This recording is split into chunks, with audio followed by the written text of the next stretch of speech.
pretty light out for 3:30 in the morning. We just passed the border of Canada into the U.S., so super light winds.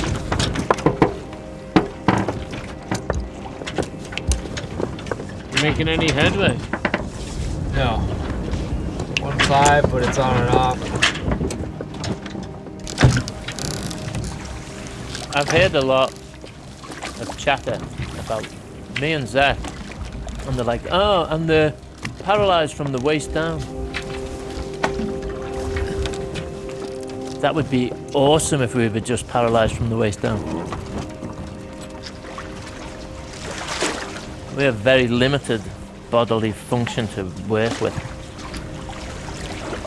From my armpit to armpit, I have no control, no function. You okay to sail for a while, sir? What's that? You okay to sail for a while? Yeah.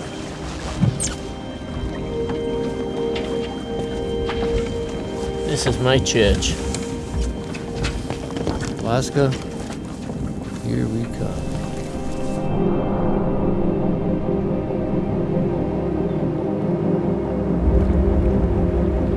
The race to Alaska is a boat race like no other in the world.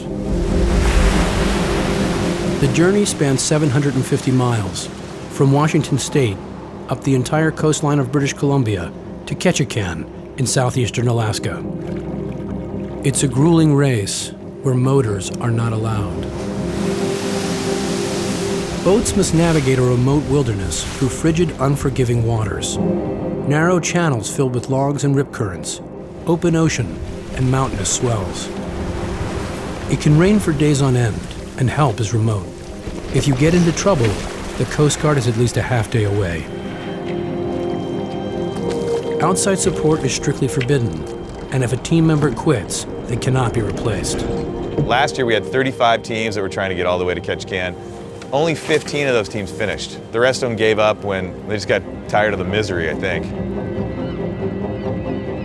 This is Team Alula, a crew of 3. Zachary Tepek of Hawaii, Bruno Hansen of South Africa, and the captain, Spike Kane, originally from Liverpool. All 3 are adventurers and surfers. They met while competing against one another on the adaptive surfing circuit.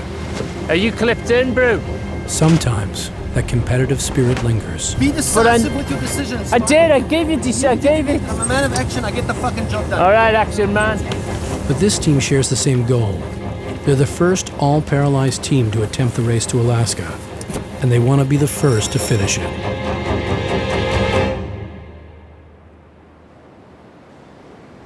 Race to Alaska would be a significant accomplishment for an able-bodied person. For someone with the physical limitations that that team has, it's incredibly impressive. We've got nothing to prove, so we don't have to say, hey, we're in wheelchairs and we want to do this. We're not a novelty act. We're so far from being a novelty act. We proved to ourselves we can do anything we want. It just takes us a little bit longer to do the same thing that everyone else can do. We can do it.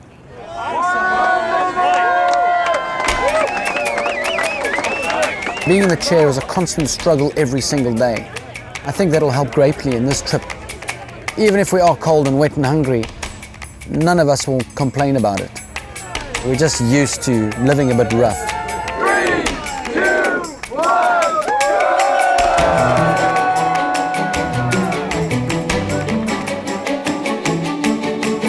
go! Racers have to start a Le Mans start, which means they have to race to their boat, get on board, and row out of the harbor.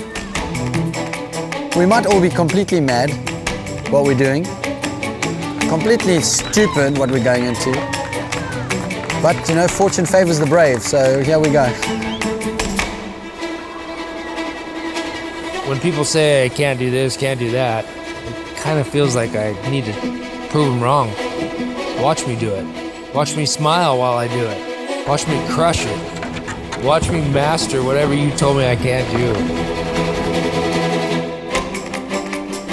This was a fast boat, but we're running really heavy.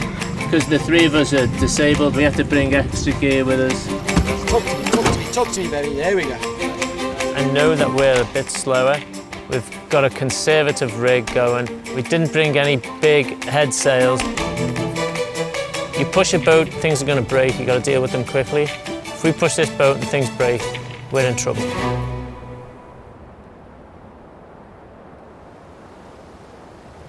I've been sailing in these waters for 28 years.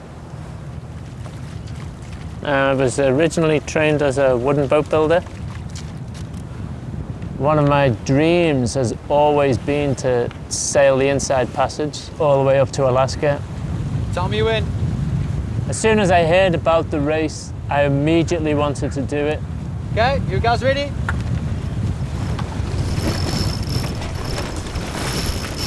Clearly it's my boat, so I'll be the skipper. Bruno has the most experience out of the two for sailing, so he'll be essentially first mate. He's got all of his core and his abs. He can sit up without support, so he's got a lot of power. Let it out a bit till it catches. I have absolutely no core. Zach is the same, but Zach is the essential crew member that helps out with everything, whatever's needed. That's good, Zach. That's good. He's just got these qualities that I see in a person that I know I want to be around. I knew I wanted a crew of 3, 10 knots. and I knew I wanted them all to be wheelchair bound.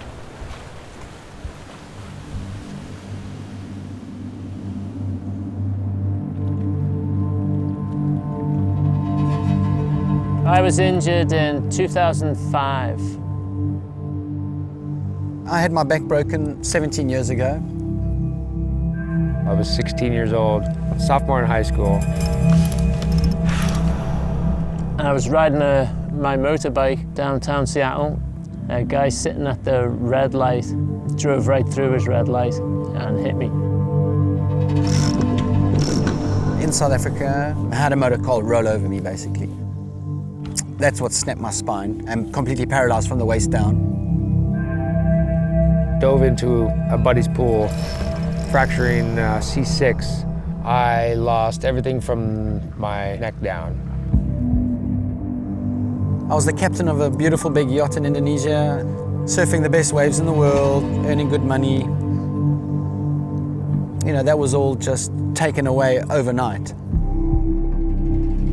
I almost lost my house because I was clearly unable to work, but I think I gained more.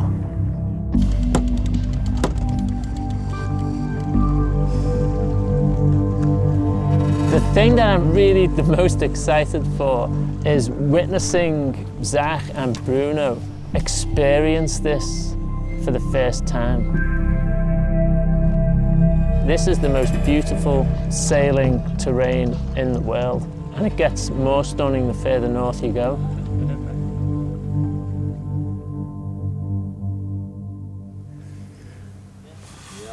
The aching begins. A long night of rowing last night. You know, being injured at such a young age kind of forced me to have responsibility early in life. Thank you, sir. I remember laying in the hospital bed, and my mom asked me, you know, hey, we're gonna go grab something to eat. Do you want anything? And my answer to her was, yeah, go grab me some McDonald's and grab me a gun. She backhanded me. Don't ever say that again. So from there on out, I knew it wasn't an option to exit out early. Just get it off that winch. The way I see it is, if I can keep my mind off the struggles I have every day, I don't have time to think about being in a wheelchair. Anchor time. I'm probably the workhorse physically on this trip. They've broken their necks, I broke my back. Very concerned about the way the wind is blowing straight onto shore. See, Spike, I'd pull the main over and then it would swing the back around. That's what's even happening. more. That's what's happening right now. Look, it's the way we want to be pointing, right? But, you know, Spike as the captain will be the decision maker, and his decision will be the final say. If it were me, if it were my boat, The Bruno, let's just go. Let's get ready to go. You tell me, I just said get ready to go. Okay, Zach, go. Let me get some wind in that jib. Bruno, don't ever not tell me what to do. Don't ever not. Aye, aye, Captain.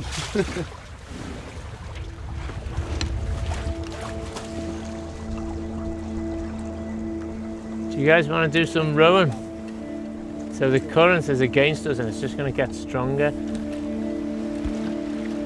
To be honest, the biggest thing that I'm nervous about is making my appointment in New York.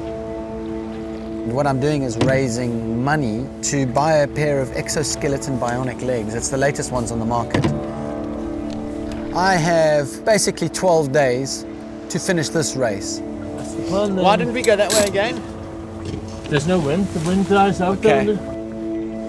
When I went into this sail trip, I specifically asked on the length that it would take and what we're getting into, and it was always, we'll do 100 miles a day and we'll do it between 7 and 10 days maximum.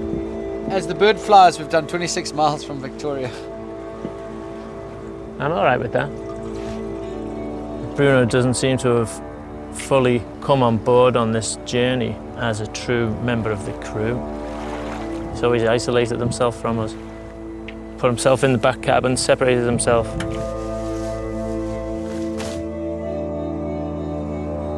Spike's more conservative, he's very careful. I think Spike was optimistic, always trying to be optimistic that we could get somewhere, but you know, sailing 20, 30 miles a day is not a race. We need to sail properly.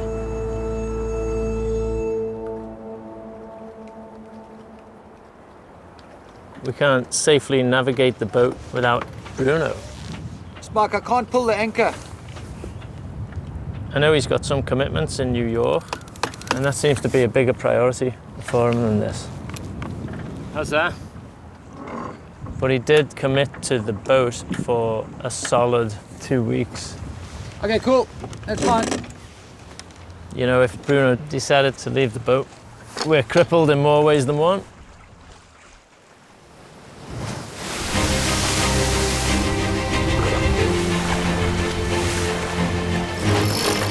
Now we're cruising, this is the real stuff. None of this flapping about that we did before. These seas I'm like fully happy in. Word began to spread that the race had been won by Team Mad Dog.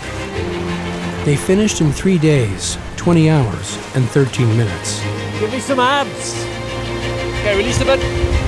Team Alula is more than 600 miles behind. Okay, wave coming. But for the first time in a while, there are sustained winds. This has been a great day. We've got more miles than we have before today. I think I saw Bruno smile for the first time when it got a little hairy. He's getting into his element.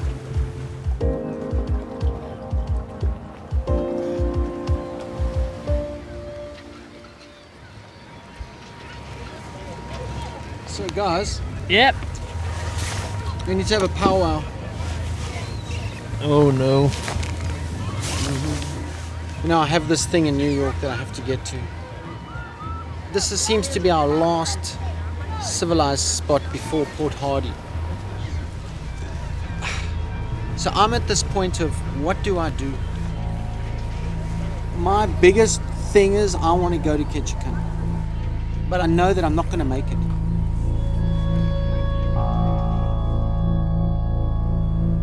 Today we lost a crew member, which has essentially disabled us as a crew for moving forward. It's very emotional. I'm having a hard time processing it, to be honest. It would have been nice to see a nice, respectful exit. And maybe he just couldn't handle it, and the best way out is just pick up and go.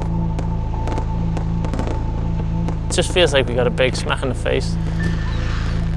If you really are a true mariner and you commit to an endeavor like this, then you know what it entails.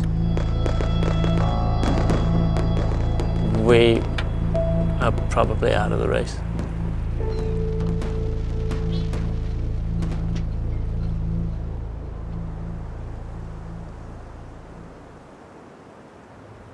All right, Zach. This is the official shout out to Race to Alaska War Room. This is Team Alula. We just lost a crew member in Campbell River. The two of us left are determined to get to Ketchikan. Can you help us find a crew member and carry on? I realise this will officially take us out of the race, but we have always been a race of one. Standing. There it goes. My stomach just bottomed out when you read that letter.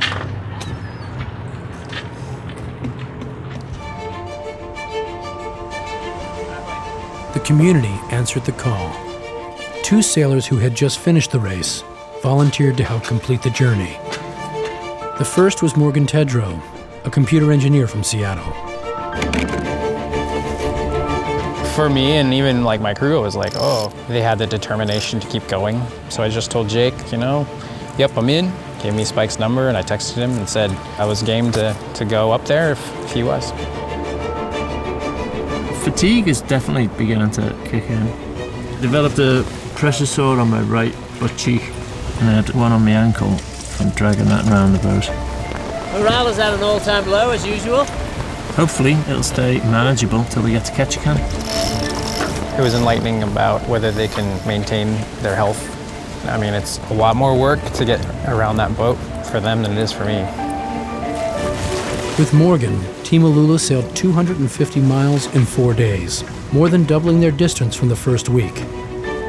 In Bella Bella, a small fishing village halfway to the finish line, a second sailor, Dr. Mark Eastham, took Morgan's place. Joining Team Alula. Am I saying it right? Since Bella Bella, we have gone probably 100 miles, and it's not even 24 hours yet. We're all over the place here. It's a landmine. Look at this. That one would hurt. That would be a rudder buster right there. Right up here, this is the competition. We've been grinding these guys down all day long. Hey guys! Shoot, we can catch up to you when you're asleep! Oh my gosh, come on, baby.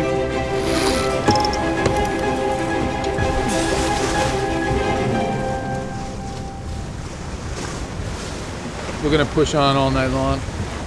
Plan is to not stop at all anymore. The next earth we touch will be the dock at Ketchikan.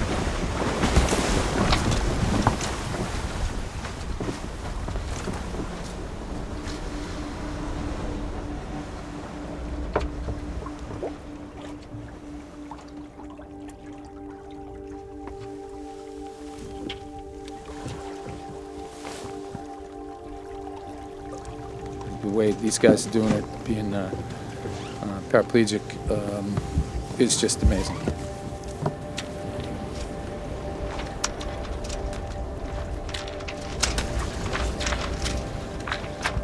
It's pretty light out for 3:30 in the morning.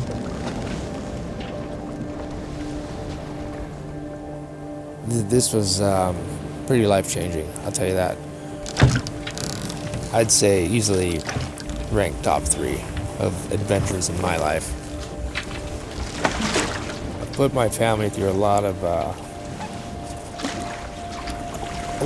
grief.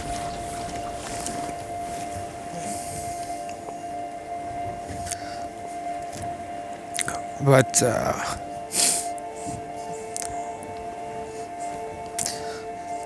they're always there. They always show up. So wouldn't be surprised if they're there. Ketchikan. Wait. That's it. Giddy up. Let's get the fuck out of here.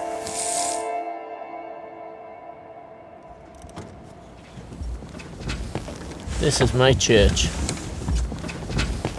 Alaska, here we come.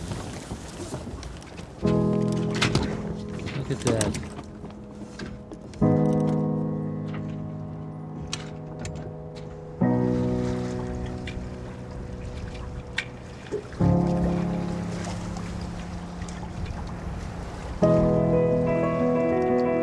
Getting a boat across the finish line is what everybody is just trying to do here. I just can't imagine that feeling, and that's what we want. I think that's what is driving us, is just that completion of a thing that we started. It's all very spiritual. And as you look around you, it's incredible. I used to think, you know, what did I do to deserve this? But there's a dozen things I can think of that I've done in my life that I probably wouldn't have done if I didn't break my neck.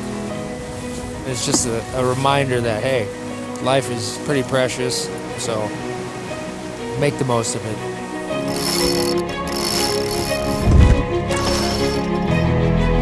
Pretty much the official part of this race is over for us, but our drive and determination to keep going is still the same. 2.4 miles from the finish line, and the wind has just basically quit. So Team Alula is rowing. Nice work, boys. I want Zach on the tiller over the line. I need to finish this adventure with limited resources. That's how we started, that's how we're finishing.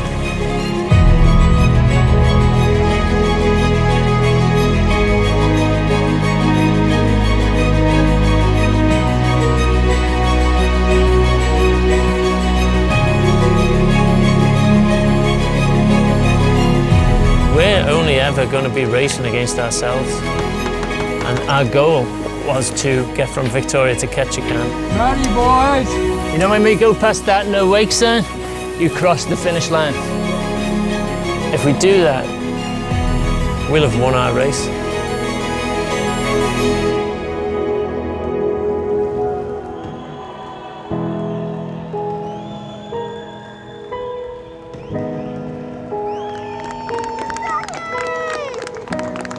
We crossed the finish line as a disqualified team in 16 days, 10 hours and 10 minutes.